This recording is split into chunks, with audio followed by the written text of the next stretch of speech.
Hi friends அனைவருக்கும் வணக்கம். இன்னைக்கு நம்ம ஸ்டடி கேஸில வீட்ல வந்து பார்த்தீங்கன்னா, எல்லாருமே ஒரே பதட்டத்தோட இருக்காங்க. கிறிஷ் வந்து காணோம் அப்படின்னு சொல்லிட்டு. போனா இவங்க 2 பேருமே என்னாச்சுன்னு தெரியலையே அப்படின்னு சொல்லிட்டு. இந்த பக்கம் ரோஹிணி வந்து ஒரு ஃபீல் பண்ணிட்டு இருக்காங்க. கிறிஷ காணோன்ட்டு. விஜயாவுக்கு வந்து ஒரே சந்தோஷம். இருந்தாலும் வந்து வேற வழி இல்ல. வெளிக்காட்டிக்கிற முடியல. எல்லாருமே அகைன்ஸ்ட்டா இருக்கிறதுனால என்ன பண்ணணும்னு தெரியாம, பார்த்தா கிறிஷ கூட்டிட்டு வந்ததுக்கப்புறம் இது ஏன்? எப்படி? யாருக்கு என்னாச்சு? அப்படின்னு வந்து கேட்குறாங்க. இந்த மாரி கடத்திட்டு போயிட்டாங்க.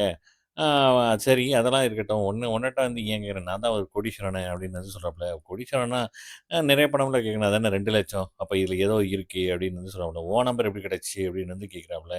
ஸோ சம்திங் ராங் அப்படின்னு சொல்லிட்டு இந்த மாரி சொல்லிட்டு இருக்காப்புல. இந்த பக்கம் பார்த்தீங்கன்னா, கிரிஷ் கிடைச்ச சந்தோஷத்தில ரோஹிணி இது பண்றாப்புல.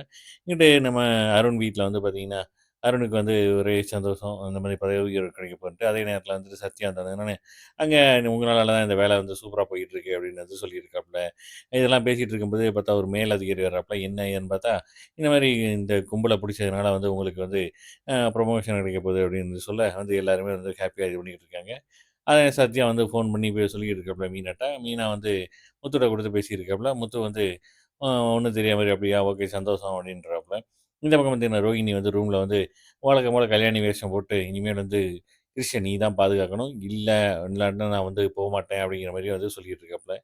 சரின்ட்டு அதோட அங்க முடியுதுங்க. அப்புறம் பார்வதி வீட்ல காட்ட, பார்வதி வந்து இந்த கிருஷி பையன பத்தி இவங்க எல்லாரும் பேச, பார்வதிக்கு வந்து சுத்தமா புடிக்கல. பார்த்தா பார்வதி வந்து ரொம்ப இழிவா பேசிறாப்புல நம்ம விஜய் ஆண்டி. சித்து வராப்புல உங்களுக்கான கதையெல்லாம் எழுதியிருக்கேன் அப்படின்னு சொல்லிட்டு. பார்த்தா பின்னாடியே வந்து நம்ம பார்வதி ஆண்டியோட அவங்க பையன் வராப்புல. வந்து பார்வதி ஆண்டியும் வந்து நம்ம சித்துவையும் வந்து தப்பா இணைச்சு வந்து தப்பா பேசுறாப்புல. இதெல்லாம் கேட்டுட்டு இருக்கும்போது அவங்களுக்கு பார்வதி ஆண்டிக்கு என்ன பேசுறதுன்னே தெரியாம வந்து பயங்கரமா அழுகுறாங்க. அந்த நேரம் மீனா அவங்க முத்துவுக்கு கால் பண்றாங்க. அதோட முடியுதுங்க. பார்க்கலாம் நாளைக்கு என்ன இருக்குன்ட்டு.